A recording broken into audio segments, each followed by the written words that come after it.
Pernah nggak sih kalian dapat cobaan yang menurut kalian tuh berat banget, tapi ternyata setelah melewati cobaan itu malah dikasih hikmah dan karunia sama Tuhan? Nah, cerita gue kali ini adalah tentang perjalanan hidup yang nggak pernah gue bayangkan sebelumnya. Kenalan dulu dong, gue Padil. Umur gue sekarang udah 29 tahun.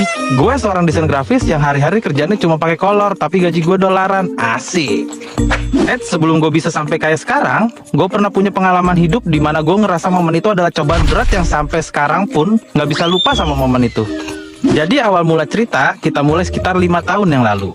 Waktu itu gue masih, kalau kata anak zaman sekarang mah, young, dumb, and broke, alias pemuda bodoh dan miskin. Bahkan saat itu gue gak ada motor.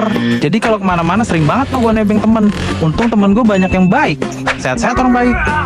Suatu hari, gue nemu teman baru nih, namanya Didit. Dia ini bisa dibilang keluarga terpandang gitu di kampungnya. Pernah waktu itu gue main ke rumah si Didit dan ketemulah sama bapaknya dia. Beliau ini emang kelihatannya berwibawa banget lah.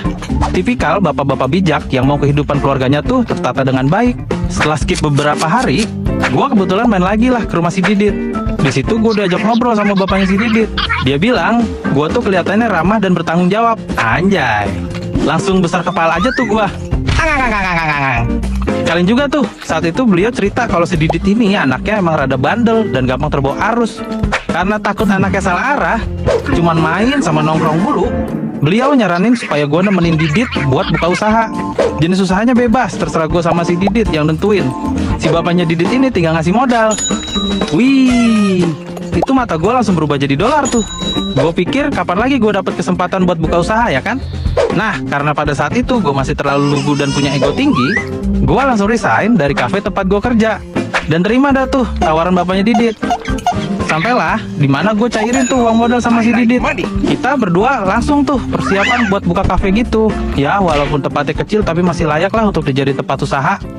Awal buka kafe yang datang tuh teman-teman gue sama temennya si Didit. Ya lumayan lah buat ngeramein dan mancing pelanggan datang. Gue udah bangga banget waktu itu. Sampai akhirnya gue mulai pede lagi nih mau pamer ke mantan gue. Kalau gue sekarang udah punya usaha sendiri, siapa tahu doi mau balikan sama gue. Beberapa minggu buka masih aman sentosa nih.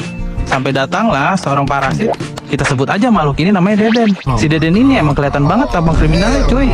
Kelihatan dekil, tatoan pula, mana gambar tatonya jelek lagi.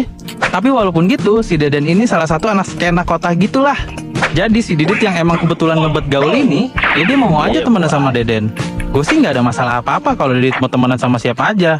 Yang jadi masalah nih, si Deden ini mulai sering banget main ke kafe dari pagi sampai sore. Dan pas gue tanya Didit, dia bilang kalau tagihan si Deden ini nanti Didit aja yang bayar. Pokoknya dispesialin banget lah si Deden ini.